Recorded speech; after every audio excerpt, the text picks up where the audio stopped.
오늘 아침 폰을 켰는데 바이낸스가 갑자기 업데이트하라며 멈춰 서고, 그런데 업데이트 버튼이 사라져 있으면 어떨까요? 그 순간부터는 거래가 아니라 탈출이 됩니다. 내 자산이 화면 속에 갇힐 수 있습니다. 지금 한국에서는 바이낸스 같은 미신고 해외 가상자산 거래소 앱이 구글 플레이 스토어에서 다운로드가 막혔고 업데이트까지 차단된 사례가 이어지고 있습니다. 설치가 막히면 접근 자체가 끊깁니다. 업데이트 차단은 단순 불편이 아닙니다. 보안 패치가 끊기고 앱이 낡으면서 오류가 늘고 결국 접속 경로가 서서히 봉인되는 신호가 됩니다. 오늘 되는 게 내일도 된다는 보장이 없습니다. 게다가 금융당국의 압박으로 접속 제한 조치도 진행 중인 분위기입니다. 한번 제한이 걸리면 특정 시간대에 느려지거나 로그인 단계에서 멈추거나 아예 접속이 막힐 수 있습니다. 가장 무서운 장면은 시세가 아니라 출금입니다. 출금 버튼 앞에서 로딩만 돌면 내 돈인데도 손이 닿지 않습니다. 그래서 지금은 나중에가 아니라 지금 당장이라는 말이 나옵니다.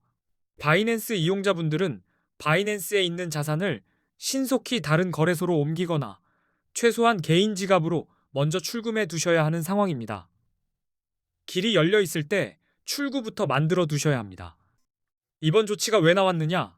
핵심은 금융정보분석원 FIU 신고 여부입니다. FIU에 정식 신고하지 않은 해외 거래소에 대한 제재로 해석되고 있습니다. 쉽게 말해 국내에서 가상자산 사업자, 즉 VASP로 신고가 되어 있느냐를 보는 겁니다. 바이낸스는 국내 금융당국인 FIU에 해당 신고를 하지 않은 것으로 알려져 있습니다. 여기에 구글 정책이 맞물렸습니다. 구글이 한국 금융당국의 요청에 따라 미신고 해외 거래소 앱을 플레이스토어에서 퇴출시키기로 결정하면서 다운로드와 업데이트가 동시에 막히는 구조가 만들어졌습니다.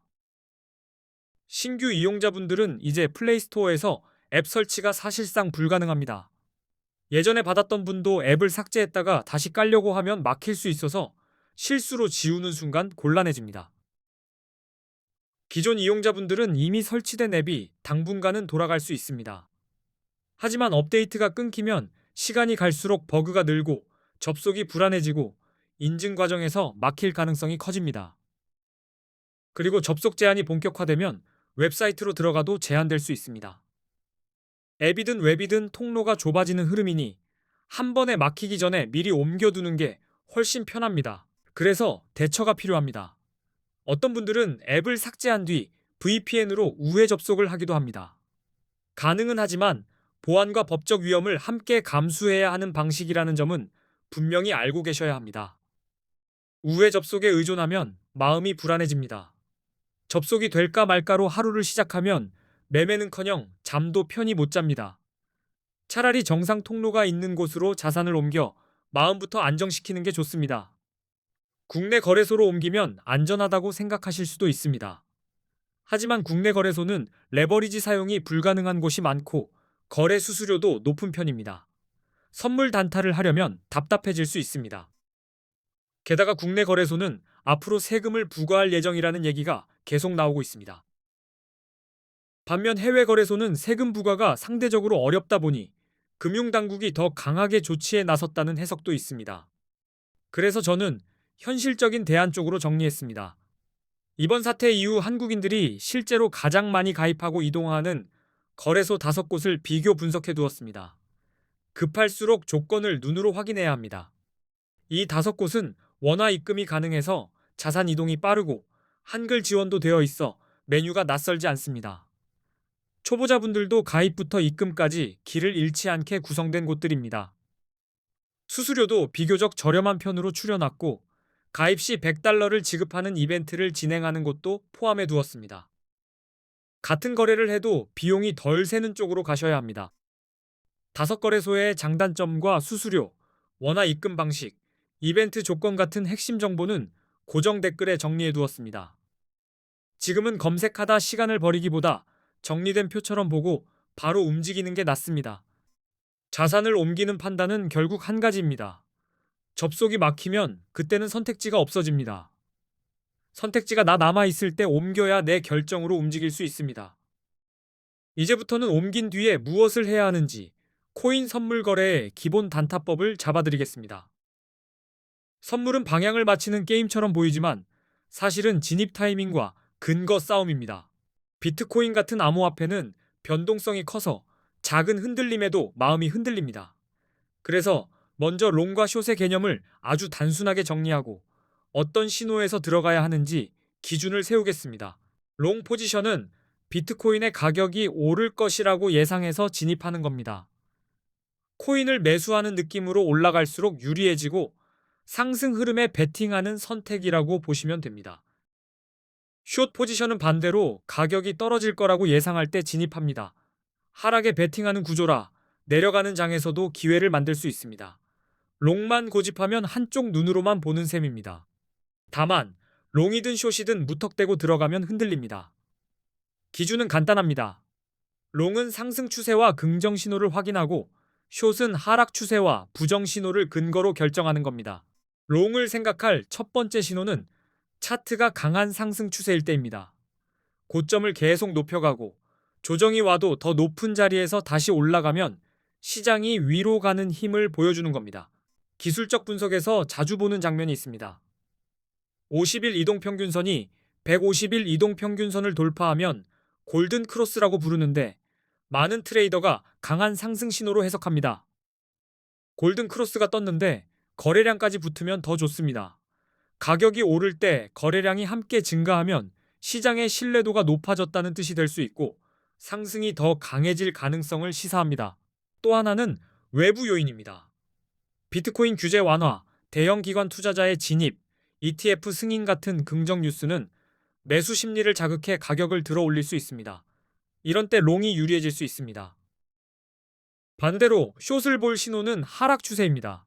가격이 지속적으로 낮아지는 패턴, 특히 저점이 계속 낮아지는 흐름이 보이면 숏 포지션이 유리할 수 있습니다.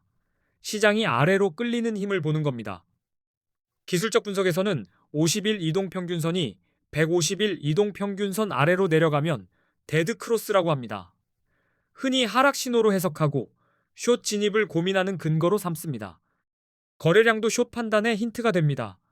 가격이 오르는데 거래량이 줄어들면 상승세가 약해지고 있다는 신호일 수 있습니다. 이런 경우 가격이 곧 하락할 가능성을 염두에 두고 숏을 검토할 수 있습니다. 부정적인 뉴스는 하락을 빠르게 만들 수 있습니다. 규제 강화, 해킹 사고, 주요 국가들의 암호화폐 규제 정책 강화 같은 소식은 공포 심리를 키워 매도를 부르고 숏이 유리한 환경을 만들 수 있습니다. 여기서 보조지표를 얹으면 판단이 더 또렷해집니다. 비트코인 시장에서는 기술적 분석이 중요하고 대표적으로 RSI, 맥디, 볼린저 밴드를 많이 활용합니다. RSI로 과매수와 과매도를 봅니다. RSI가 70 이상이면 과매수로 해석되어 숏을 고려할 수 있고 30 이하이면 과매도로 해석되어 롱이 유리해질 수 있습니다. 맥디는 추세의 힘이 강해지는지 약해지는지 힌트를 줍니다. 흐름이 붙을 때는 따라가고 힘이 빠질 때는 무리하지 않는 기준을 만들 수 있어서 초보자에게도 볼린저 밴드는 변동성의 폭을 보여줍니다. 밴드가 넓어지면 파도가 커졌다는 뜻이고 밴드가 좁아지면 큰 움직임이 준비될 수 있다는 신호로 보는 분들도 많습니다. 중요한 건 지표 하나만 믿지 않는 겁니다. 추세, 거래량, 뉴스, 보조지표가 같은 방향을 가리킬 때 진입 근거가 단단해집니다.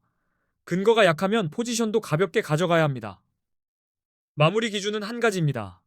상승 추세의 거래량이 붙고 호재가 나오면 롱이 자연스럽고 하락 추세에 힘이 빠지고 악재가 겹치면 숏이 편합니다.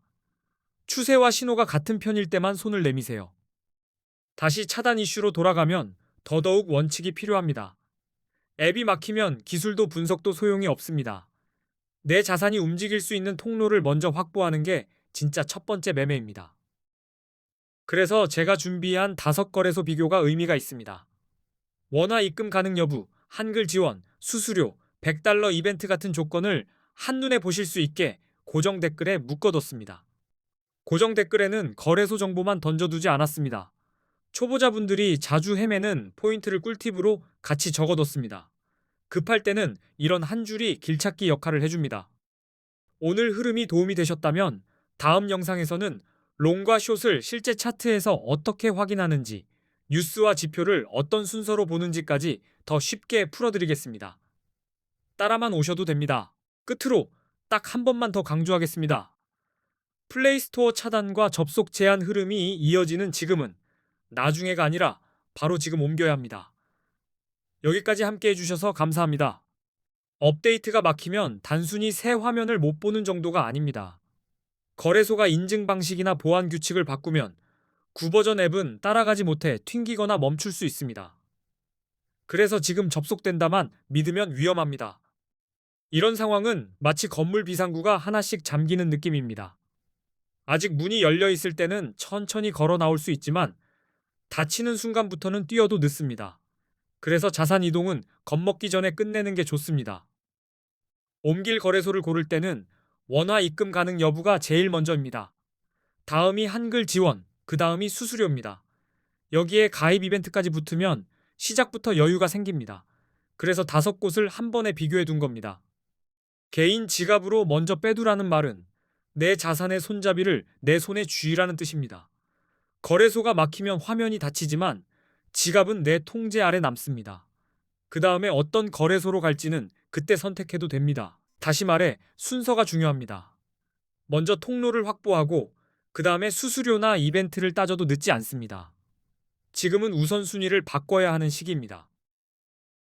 이제 단타 기준을 조금 더 현실적으로 잡아볼게요. 이동평균선이 위로 기울고 캔들이 그 위에서 지지받으면 기본 시선은 롱 쪽입니다. 반대로 이동평균선이 아래로 기울면 숏이 편해집니다. 다만 상승장이라고 무조건 롱만 잡으면 안 됩니다. 거래량이 갑자기 줄거나 RSI가 70을 넘으며 과열 신호가 뜨면 잠깐 숨 고르기가 나올 수 있습니다. 그때는 욕심보다 근거를 먼저 보셔야 합니다. 하락장도 마찬가지입니다. RSI가 30 아래로 떨어져 과매도 구간이 길어지면 내려갈 힘이 약해지며 튀어오르는 반등이 나올 수 있습니다. 숏을 잡더라도 무리하지 않는 게 중요합니다. 뉴스 체크는 어렵지 않습니다. 규제 완화와 규제 강화, 기관 자금 유입, ETF 관련 소식은 가격을 크게 흔들 수 있습니다. 긍정 뉴스가 쌓이면 롱 쪽으로, 부정 뉴스가 쌓이면 숏 쪽으로 기울기 쉽습니다. 그리고 신호가 없을 때는 쉬는 것도 전략입니다. 시장이 애매할 때 억지로 들어가면 근거가 약해져서 마음이 먼저 흔들립니다. 신호가 모일 때만 움직이면 훨씬 단순해집니다. 레버리지는 속도를 붙여주지만 동시에 흔들림도 키웁니다.